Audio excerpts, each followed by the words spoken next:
最高社园区对2019年底开幕以来，以过去空军官舍等文化资产为场馆，已经成为淡市新兴的旅游景点。而随着年节脚步愈来愈近，由民德里甲社区发展协会合办的年会大家，就选定伫遮举办。南区公所为了宣传知名的眷村美食，伫这位民大小厅特别召开记者会，会中摆出腊肉、水饺、卤味、大饼甲狮头等，拢是传统应景的古早味甲年会。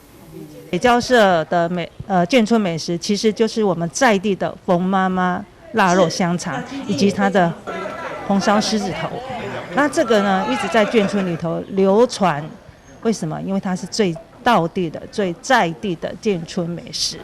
有遮尼澎湃眷村好料，区长邀请大家1月2日到23踊跃来选买，当然嘛提醒民众配合疫情，禁止一边行一边吃。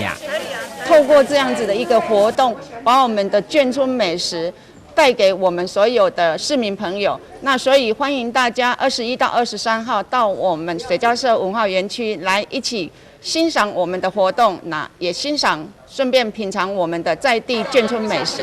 配合这样子的一个疫情那原则上我们采实名制，那我们也会量体温、戴口罩。那沿途我们也会有人举牌。那另外的话，我们也希望我们所有参与活动的摊商现场绝对不要提供试吃这样子的一个活动。那大家共襄盛举，把这个疫情守住，也让我们的活动办得更成功。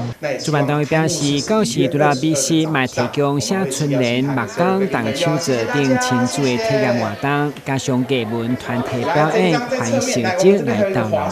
台湾新闻古子采访报道。